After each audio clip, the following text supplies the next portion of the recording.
کہ یہ قرآن پاک عربی میں نازل ہوا ہے، اس کی لینگویج عربی ہے،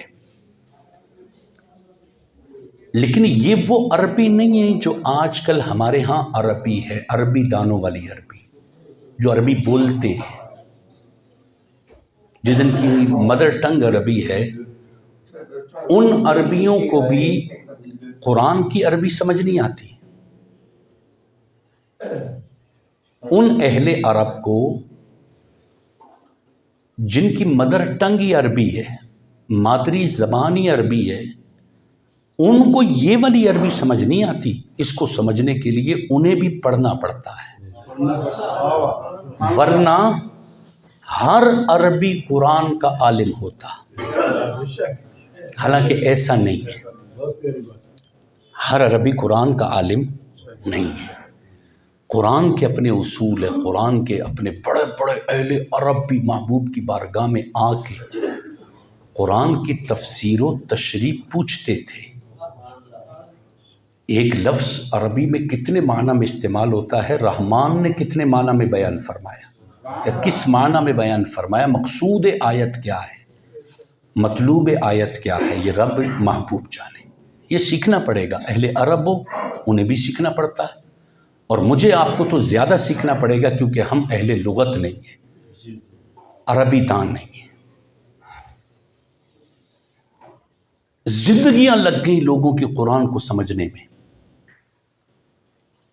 اتنا آسان کام نہیں ہے قرآن سمجھنا، پڑھنا آسان ہے بہت، ہمارے یہاں تو ہمارے بچے، نابالغ بچے بھی پڑھ لیتے ہیں، لیکن ایک ہوتا ہے پڑھنا اور ایک ہوتا ہے سمجھنا۔ قرآن کا سمجھنا بہت مشکل ہے، بہت مشکل ہے، بے انتہا۔ اس کے لیے بہت سٹرگل کی ضرورت ہے، بہت محنت کی ضرورت ہے، تب جا کے قرآن پاک سمجھ میں آئے گا۔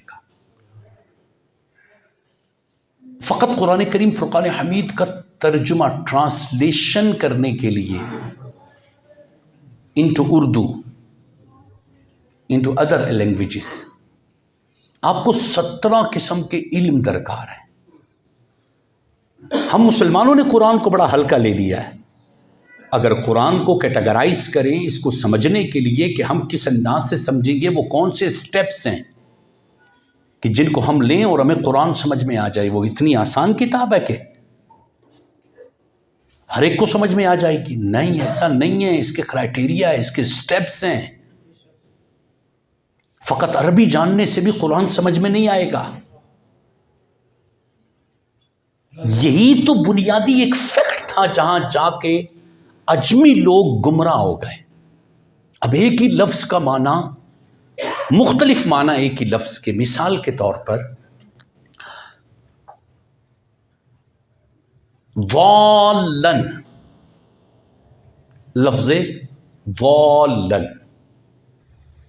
اس کے ایک معنی گمراہ بھی ہیں عربی زبان میں، اس کے ایک معنی محبت میں ڈوب جانا بھی ہے۔ یہ دونوں معنی ہیں۔ اور اس کے معنی ہے ضالن، اونچے درخت کو بھی کہتے ہیں عربی میں، ضالن گمشدہ چیز کو بھی کہتے ہیں، ضالن ڈوب جانے کو بھی کہتے ہیں۔ عربی ڈکشنری نکالیں، آپ کو متعدد معنی اس کے ملیں گے۔ اب ہم نے قرآن میں لفظ استعمال ہو، ہم نے اس ضالن لفظ کا معنی ہم نے کیا لینا ہے؟